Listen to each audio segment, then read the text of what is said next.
Well, howdy, and welcome back once again to the Withlacoochee River Railroad and the Withlacoochee River Report. This be number 89. We're getting closer to that 100 mark, aren't we? Follow me through the intro, and we'll talk about some things.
Okay, we're back.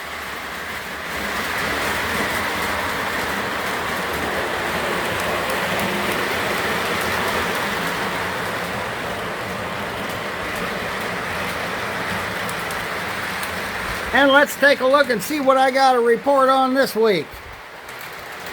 Well, we had our train show, and of course that was in the previous report. Didn't turn out to be all that great, not for us anyway.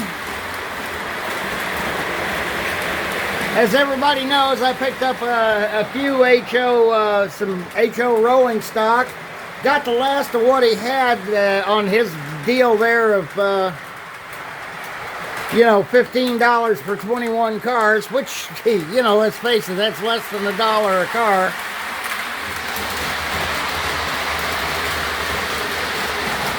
I'm hoping to be able to sell those cars for about $3, maybe $4 a piece. I also, from another friend of mine, picked up some engines.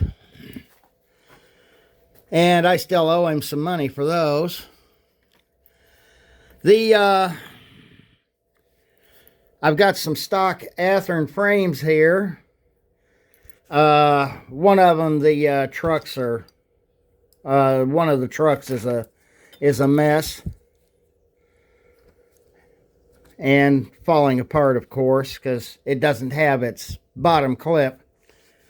But one of them I believe I can make run, and that's what I will put this body shell on. It will fit the Athearn chassis with a little bit of modification. It's not going to take much modification. All I got to do is get the clipping nibs here to where they'll fit into the little slot right here, and it'll go right on just like an Athearn shell. Most of these F-unit shells will work like that, and just will not be the problem that a lot of people think it would be. Granted, it'll be a stock Athearn drive, DC only.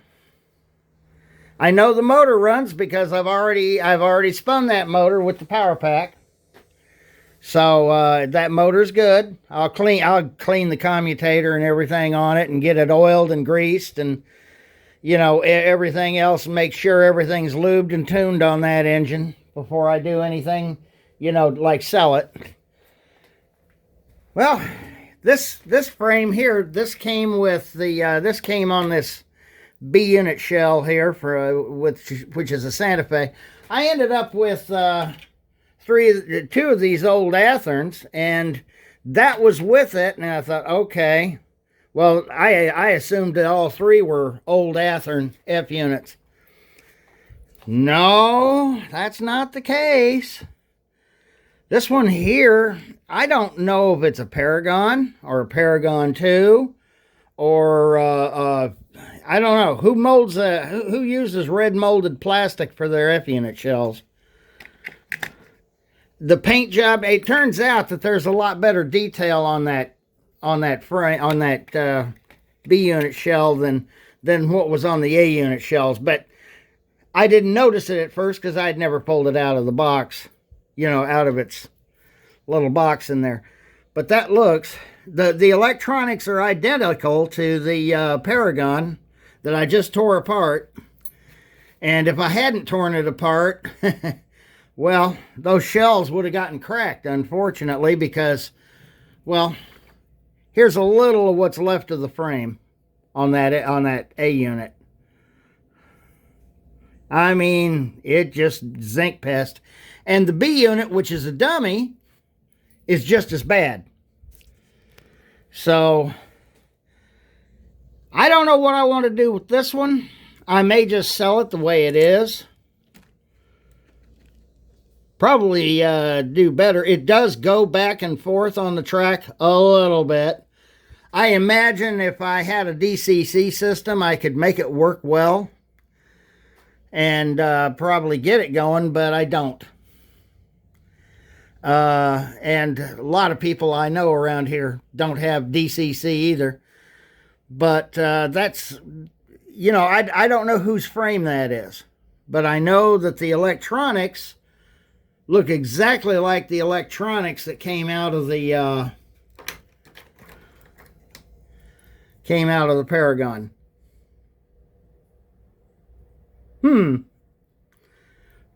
They're very close to it anyway. Could be the same, it's just the same company that manufactured the DCC, and it could be a different company. I don't know.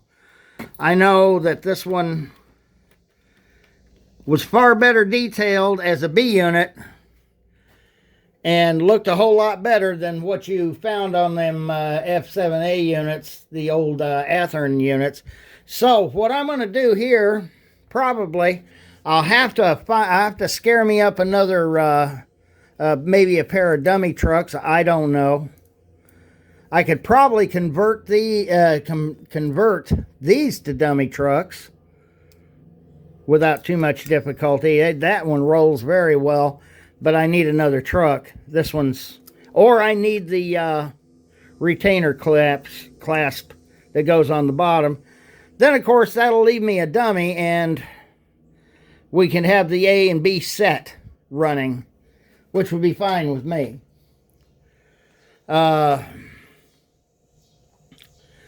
This one here is not showing any signs of any zinc rot, so again, that's a plus. Probably a different batch. We know that the original Paragons had problems with that. I don't know, like I said, I don't know if that's a Paragon, because there's no markings on it anywhere that I can see. The trucks aren't exactly like the ones out of the Paragons, you know. They are different. They're not as detailed as the Paragon trucks. Paragon trucks have quite a bit more detail on them, believe it or not. Have a little bit wider gear spacing and things like that. And that one's a dummy truck, but the power trucks look basically the same truck. So anyway, that's where I'm at. We've got another train show coming up in a couple of weeks, or in a few weeks. I believe it'll be November 8th at Dana's. And then there's a general model show at Dana's on the 1st, which that ought to be fun. I can show off some of my model cars, or I can show off some of my model trains. Haven't decided which I'm going to do yet. The We also, the Lionel Train Days show will also be coming up in December. As you can see today, I'm running my Lackawanna F units, the A and B set. I'm not running the second A unit. And my Lackawanna caboose, of course. Yeah, I realize people get tired of the same old, so I thought, well, I really can't be running. I don't really have a whole lot to run. I'm not like some of these guys that have walls of trains. I've got a lot of trains by a lot of standards, but I don't have, very many as far as your general collector standards go. So anyway, I'm gonna do. I may just leave that one bone stock. It does need some KD couplers, but aside from that, I'll leave it bone stock. And no, the Paragon 2 trucks will not fit on the Athearn frame. They will not work. It's too bad, too. But, they designed it like that on purpose because, well, yeah, we know how they are. All this, all this stuff is kind of proprietary, and they'd like to keep it that way so that you can only buy their stuff, right?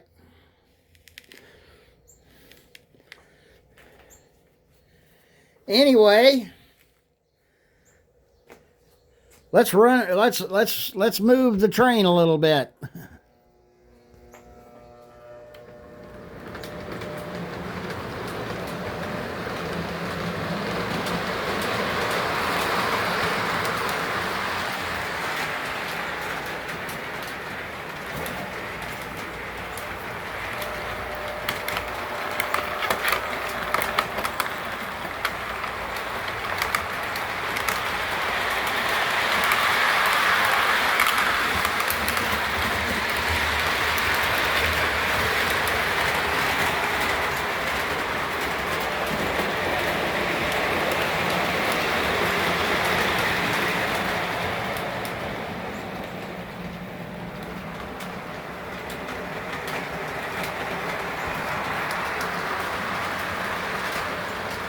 So until next time, happy railroading.